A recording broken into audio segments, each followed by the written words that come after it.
Fountain football! Alright, so welcome to the first episode of Fountain Football. I'm Ryan, and this is Gary and Jake, and we're going to be talking about football. This is a quick little podcast we're going to be doing every week, and we're going to be running down NFL games to college games to high school games. So we're going to start with the NFL. We had some pretty big games NFL this week.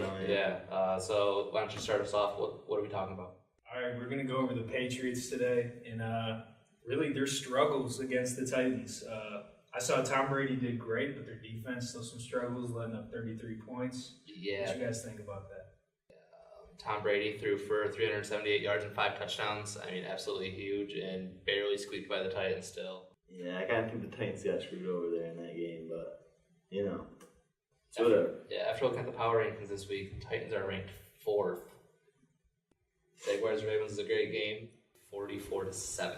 Murdered. Killed them. Huge. I mean, and all on the back of Blake Bortles, obviously their QB.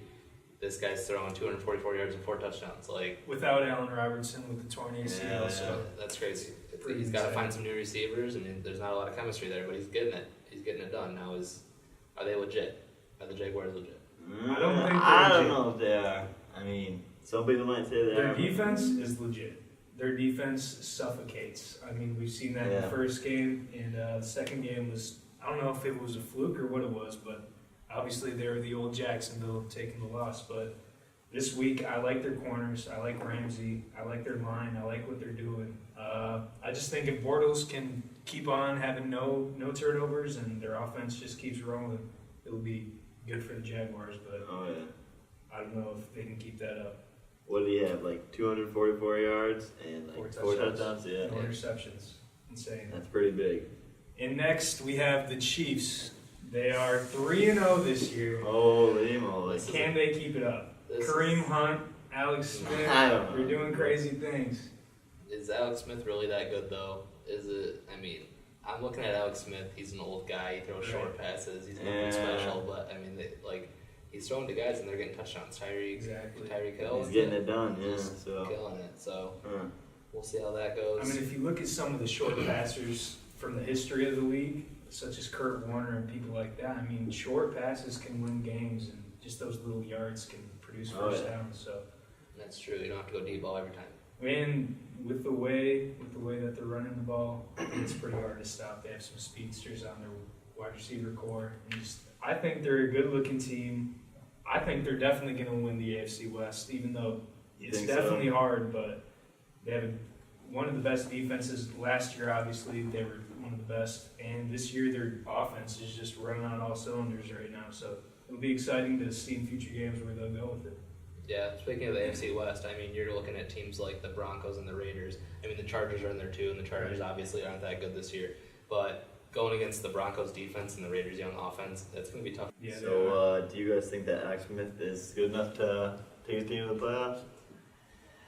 That's where it's going to come down to. I mean, he's got to do what he's doing right now, and hopefully it works out. I think he has the playmakers. Alex Smith, he has everything he needs to succeed in the league. And his coach, obviously, Andy Reid is one of the best coaches in the league. His stats have shown that over the years. So, I mean, I think if they can just keep hitting, just no turnovers, just keep moving the ball down the field, I think they'll be good. And put less stress on the defense, and then that's when they start to shine because the defense is rested up. And in the last half, they'll be feeling fresh and good. That's true. So now onto a different conference, the NFC North. So we're going to be talking about the Lions. Oh, great. All right. Big game the other day. Yeah. Lost the last Was it a blown call? I'm going to ask the question. Let's start with that. Okay. Was the call blown? So, in highlight here, okay, Matthew Stafford's charging down the field with, a minute left on the clock? Exactly. They need one touchdown to win. Happens plenty of times before. Yeah. Great track. I can think of one last year against the Washington. Yep. 1 minute left on the clock, he threw a touchdown. How many examples do you have of that, though? Matthew Stafford is a fourth quarter quarterback. It's proven. Probably the clutchest quarterback in the league, right? Proven. Easily. Yeah. Okay, so Stafford takes the ball down the field, and from, I think it was the 22-yard line, throws a touchdown. Well, was seemingly a touchdown pass to Golden Tate. Right on the 1 yard line. Looked like he got in the end zone. Yep. What happened after that? Just the 8 seconds. There was 8 seconds left on the clock when his knee hit the ground, and after that, there's a rule where it's a running clock after the 2-minute warning in the fourth quarter, and therefore the Lions were forced to take the loss. And it's kind of unfortunate because I thought the Lions had a lot of stuff going for them. They still do. They really did. Won their first 2 games. But 3-0 would have been extremely That would have been huge big, for the yeah. Lions. Yeah. Against a team like the Falcons, were just absolutely insane. Future, they had Super Bowl last year, were winning, killing them. And then got Choke blown that. out in That's the second okay. half. We're not going to talk about That's that. for That another was last week. season, Yes. right? Let's stick to this year. So, do you guys think that Stafford's actually worth how much he's getting paid? Ooh, the $135 million contract, highest paid quarterback in the league right now. I think he's worth it. Every dime. Yeah, Every dime. Every You dime. gotta pay that Every guy, dime. or else he's gone. I mean, If look back at the Lions and look at players that we've had on the team. How many people are there from whenever he got drafted? Pretty much Matthew Stafford. You Yeah. can't really look and try to find more Lions players who Yeah. have been that loyal through the dark period of Detroit football. I mean, the Lions have been horrific through the last years, and Matthew Stafford's been there, taking all the hits, taking everything. No offensive line. He hasn't had any help No. really. Calvin Johnson was it. and That's all he had. And Calvin Johnson retires because they're not winning games. Because they're not winning It's just football over, games. yeah. And now I feel they're paying him the money and they're finally getting some teammates around him. Absolutely. I feel like the Detroit Lions are on a very, very good upside of their history. You think so? Hmm. Yeah. The only thing I think the Lions need is a running game. They Oh, definitely. Their running game is not there yet. It's not. Abdullah's good. He's shifty. Yeah. But they don't have holes in the offensive line. He has nowhere 2 yards every single play isn't going to get you much. Yeah. Yeah, no. It's better than losing yards, which Yeah. Abdullah doesn't really lose yards that much. He Right. gets the ball and he trucks for a couple of yards, but Yep. we need to start seeing some big plays, some 20-yard runs, some 25-yard runs. That would be Some first fantastic. downs. Give Stafford a break. Give Stafford Give the- some room, you know. You can see Golden Tate always in pain if you ever watch him after catches. I mean, Oh, yeah. those wide receivers, they're getting beat Mhm. every single play. And then when you try to turn to the run, what's there? A yard, Yeah. 2 yards. And the defenses know that, and Right. they're going to play against the passing game, and that's once you get that run game, you set up your play action, that opens up the whole field. Right. Absolutely. One more thing, defense. You Mhm. think they are killing it this year? Oh, Are they going to keep it up? Absolutely. I don't see any reason why, unless injuries come or something along those lines. But they're doing well. And they're Right. Yeah, I definitely think they'll be able to keep it up, yeah. I have mixed views about that because I feel like Detroit is fantastic on defense as of now. But if you look back, I mean, they haven't really had, with the team that they haven't really had much track record as Mhm. being a good defense in the league. But I feel like they have good players. Glover Quinn obviously is absolutely killing it. All over the best, field, it seems best like. free safety in the league right Yeah. now, as of now.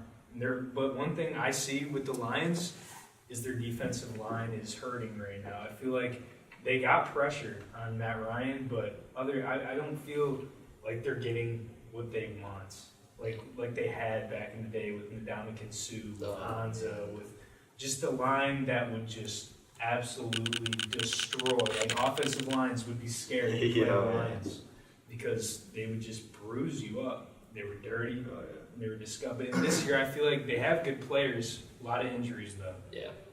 Kerry Hyder, obviously out. He was an extremely good piece for the Lions last year. Yep. But we'll see where they can go. They have good corners. They have a couple good draft picks on defense with Gerard Davis and Tease Tabor.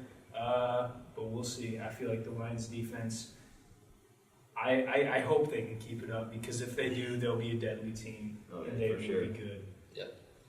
So next week the Lions play the Vikings. Also a very good defense. Their offense is hurting right now because Sam Bradford's out. Yep. What do you guys think about that game? First division matchup, I think the Lions need a win.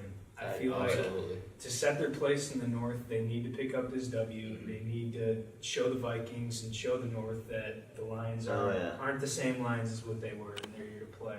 Because right there across the lake is Green Bay and Aaron Rodgers. Yep. So Oh yeah. they're tough, you know. So- They're a tough team. Yep.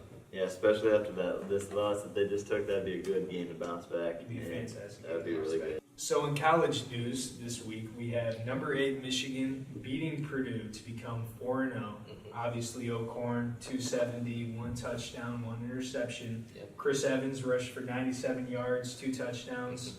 The question I have for you guys is Michigan a legit contender in the playoff picture this year? Do you think Jim Harbaugh can take them to that level? I think after their showing in the top 4 last year, I think that they definitely have a chance to make it back up there. We got some good teams. Ohio State's been killing it. Penn State's been killing it. And so, I mean, it's going to be tough to get up into that top 4 bracket, but we'll see. And Has Penn State been killing it, though? I think so. I mean, they're 4-0. They're 4-0, but with their game last Sunday, I saw a lot of holes in Penn State. I feel like they're taking Saquon Barkley and they're treating him like he's it. Like they're riding him for Ever. Yeah, just riding him out. Yeah. Yeah. Now, Gary, earlier I heard you talk a little crap about old Corn, so why is that? Why don't you like him? You saw his name and you were pissed. I hate O'Korn, yeah. I like O'Korn. That's it? Nah, that's You just You don't like the man, that's food just corn? Yeah, you got something against the band? Corn? it. No. Yeah. Alright, we won't bug you too much more on that, I guess. So, next up in Michigan college sports, we got Michigan State, who I do believe Gary likes. So, Love State. yeah, Love State. Spartan. Spartans, they have problems, and they're a young team. I saw a lot of critics say that Michigan State doesn't have a run game this year, and I feel like they have fumble issues. I think Michigan State has a run game. They have an offensive line. They just need to take care of the ball. LJ Scott do his job. He had a touchdown. That would have made it 21-14. Would have been a closer game. I feel like the score takes away from what the game was. I feel like MSU looked decent, but their defense, a lot of problems, and their offense is really young. It's hard to, I mean, it's a rebuilding year. Last year they were 3-9, obviously, one of the worst years in their history for at least the last decade. Michigan State's been very good, but just right now they have some problems. They're a young team, and I feel like they'll work it out by the end of the year. It'll just be exciting to see how they can do that. And State's actually playing Iowa this week, and Right. do you guys think they could win that game? Iowa's a good team. Yeah, for sure. We saw last week 21-17 against Penn State. And Penn State's one of the best teams, obviously. So that's in going the to be country a hard right now. game to win there. Yeah, we'll see. It all comes down on can they execute. Yeah. I mean, if Michigan State, if they can move down the field, have no turnovers, and just move the ball and just be consistent, I feel like they have a great chance to take down the Hawkeyes, and I feel like they can take down the Hawkeyes and just move forward, because I feel like the Spartans are a good team. They're just young. They have growing pains, and they will grow out of them. Yeah. I think one thing about MSU is they just got to get those first downs. I mean, Exactly. I was looking at stats, they had a really low third down conversion percentage, and if you're not converting on third down, you're ending drives early, and you're stuck. You're not scoring. Exactly. It's going to make it a tough game. So hopefully they can get some first downs against Iowa and bring a W. Exactly. That would be big. That's what you see a lot in these young teams, though. So Yeah. maybe D'Antoni will be able to Uh-huh. bring them around. And Michigan's not even playing this week. So what are some things you think they should work on? Not having a game this week, you know. I honestly think they're just resting up. Like, they got a bit of injuries, not too much, but rest up those guys that are hurt. Get ready for the rest of the season because it's about to be huge. Michigan has playmakers. I mean, they have people, they have athletes. They always have gotten athletes. Since Harbaugh's came in, he's bring the best 5-star athletes that the nation has to offer. I mean, so they have the talent. I feel like I think they're a young program as well. So they're going through those growing pains, even though they're 4-0.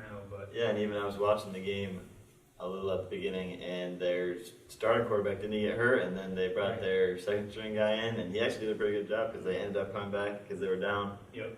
and they ended up winning it. So Alrighty, and for high school sports, this previous week, Swan Valley beat Chesaning 45-19. Freeland beat Bullock Creek 35-6.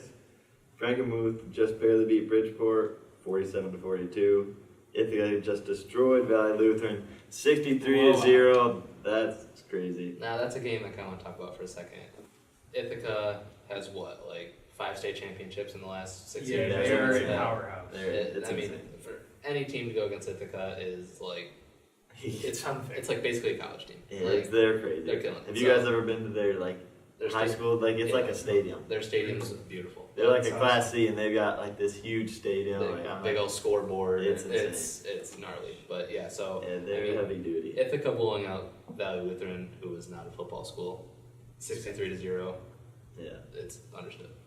And then Midland High beat Bay City Central 42-35. I didn't think Bay City Central was very good, but maybe they are better than I thought. Midland High's pretty solid. Yeah. So for them to drop 35 Uh-huh. points, yeah. And Bay City Western lost to Flint 21-13. Saginaw High actually got destroyed by Davison, and I thought Saginaw was good, but I guess not. Heritage Basketball school. Yeah. Heritage took down Arthur Hill 35-0. Another skunk. Another basketball school. Midland High. Arthur Yeah, oh yeah, them and Saginaw. And Heritage is good at pretty much everything. Yeah. So understood. Dow beat Flint Powers 42-14, and they looks like they handled them pretty well. Yeah. Against Flint Catholic, who is Yeah. usually a pretty solid team. Always Like, That's they're what always in the playoffs. They're always Uh-huh. on their way to Ford Field. So So maybe Dow's kind of good. Dow's this year. pretty good this year. Yeah. I'm looking forward to the Midland Dow game this year. I want to see how that goes down. Dow actually had a player drafted into the NFL this year. Really? Andrew Wiley is playing for the Indianapolis Colts. So That's awesome. yep, Wow. yep, he went to Eastern for 4 years and now he's playing for the Colts. Yep. That's insane. Cool. He wants Midland High. Oh, you're right. My bad. Midland I'm trying to give Dow more credit than Midland High, bro. Come on, Dow doesn't produce players. Midland High does, baby. Kevin makes you stand up. Okay, so we got some upcoming high school games this week.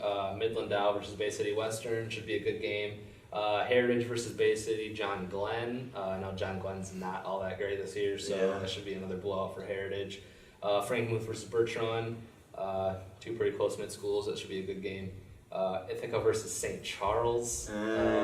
St. Charles Yeah, is pretty sure St. not Charles very very good. good. Yeah, we're looking at another I'm 63-0. smelling blowout, yeah. Freshmen are going to be playing the we got a rivalry, Valley Lutheran versus Michigan Lutheran Seminary.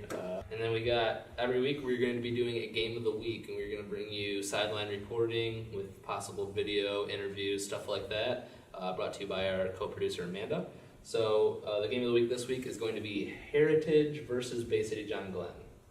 Cool? That should be a good one. Yeah, so she's going to be out there. She's going to be getting some stuff for you guys to look at, and that'll be on this podcast as well next week. So that's all we got for you guys. Any closing thoughts going into the weekend? Just thank you for having us be here for our first episode. Yeah, we're excited. We're excited to bring you guys some cool coverage this semester. We're pumped. Yeah, Jacked. go Lions. Go Lions. And that's it for this week. Thank you for watching this rendition of Fountain